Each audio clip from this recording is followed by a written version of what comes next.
Let me tell you from experience that the deep web is a disgusting human cesspit. You don't know what lies in the dark recesses of the human psyche until you go in there. I learned that the hard way.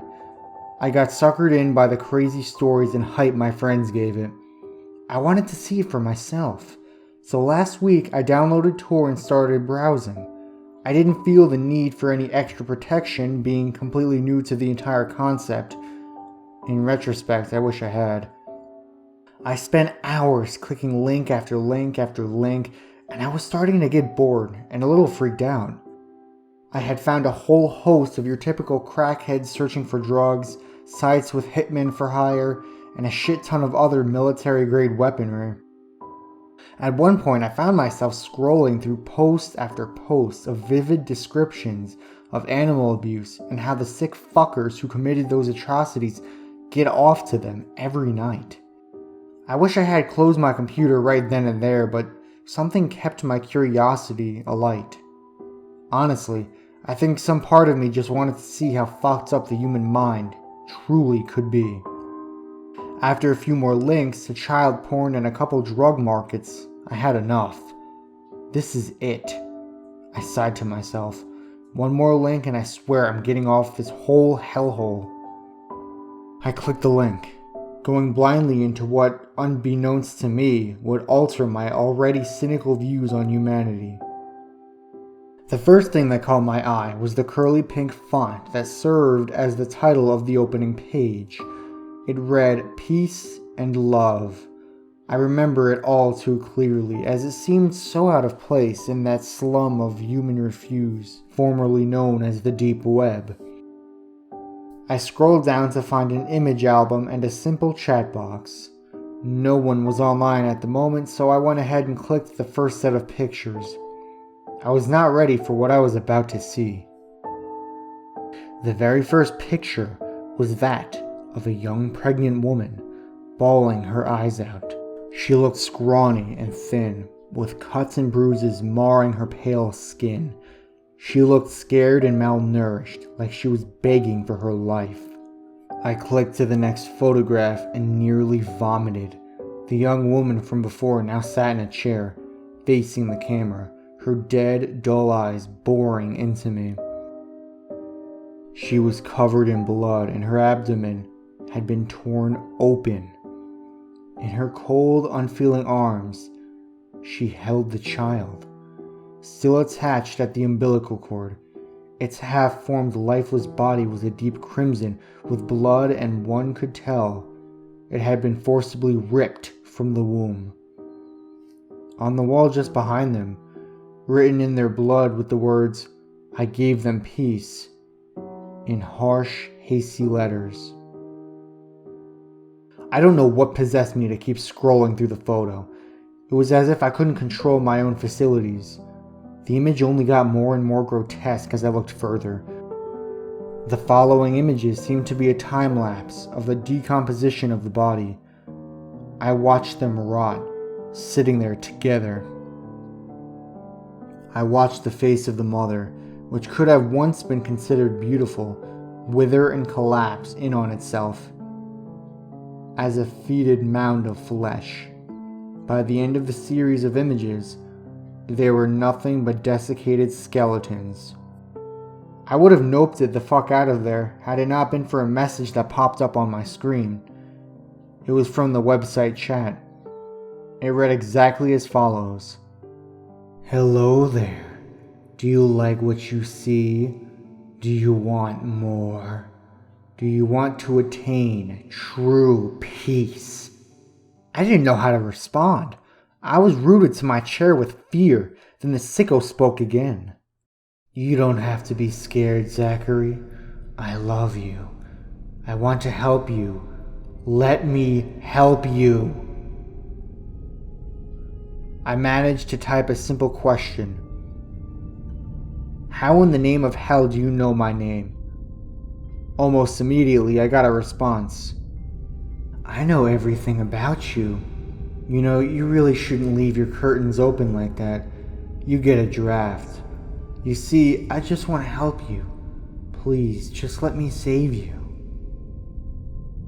My eyes flashed to the uncovered window behind me to the light of the webcam. My heart skipped a beat when I realized it was on. That sick fucker was watching me. I made a move to pull the plug on this sick son of a bitch when another message popped up. Don't try to shut me out. I'll bring you peace. I swear, Zachary Tanner, it's the only real bliss in the world. That was the last message I got before I finally shut it off. Needless to say, I stayed off the internet for a long while after that. Just today I got back on, praying to God that it would have all blown over. Oh, how wrong I was. I logged into my email only to find it was spammed with emails from an account named I'll Show You Peace. Each one had the same message. I want to save you. I want to love you. I want to bring you peace. In all caps. But that wasn't even the worst of it. Each and every message had a candid photo of me taken within the last week. I've tried to involve the police, but they haven't been much help. I don't know what the hell I'm gonna do. Number 2. I hired a guy to hack into my ex-girlfriend's Gmail account. Feel free to judge me all you want. Of course it's against the law. Of course it's a violation of her privacy. Why else would I be using a throwaway? But there were some emails I sent her when we were still together. Things we promised to keep between the two of us. They didn't involve any illegal activity. Having said that, the subject matter was very personal. And given how ugly and nasty the divorce has been going, I have no idea what she might do with the messages. So I decided to take matters into my own hands. I was determined to find a way into her account and get rid of every message she could use to publicly shame me. I didn't know the first thing about hacking, but I knew you could hire people to do it for you. Obviously, these guys don't advertise in the yellow pages, but as soon as I found out, they're easy to find as long as you're willing to venture into the deep web. I had downloaded a Tor browser a few months prior, but every time I thought about using it, I chickened out. But that was for good reasons. I had heard that in the deep web, you might have child pornography pop up on your browser, even if you weren't looking for it. Well, last night, I got pretty drunk and said fuck it. I plunged into the waters of the deep web, hoping to find someone who could assist me, rather than a deluge of child porn. Turns out, it's organized pretty well for what is basically an underground internet crime syndicate. I saw links to sites where you could buy drugs, download snuff films, and even hire assassins. Eventually, I found what I was looking for. A message board called Hackers for Hire. I made a post outlining the details of what I wanted done. I got a surprisingly quick reply from a guy named X. Yup, that's his whole username, just X. All he said was that he'd get in touch with me tomorrow.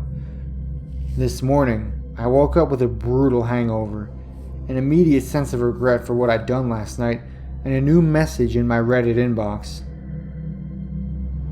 It was a message from X himself.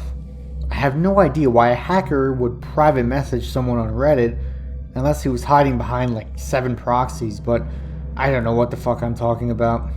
For all I know, that isn't even possible. Right away, I knew something was up because his username was, well, just check the screenshot. It's one fucking letter. Reddit has never allowed one-letter usernames.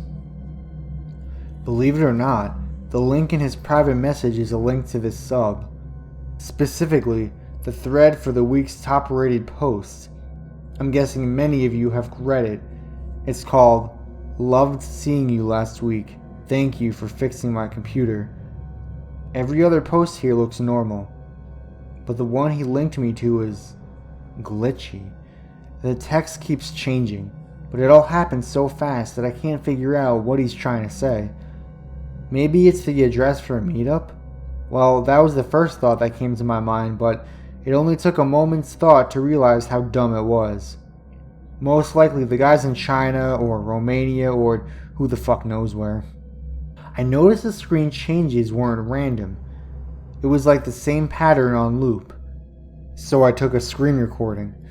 I would greatly appreciate it if one of you guys could tell me if it means anything. I understand if you're repulsed I'm even asking, given what I did yesterday. He tried to run.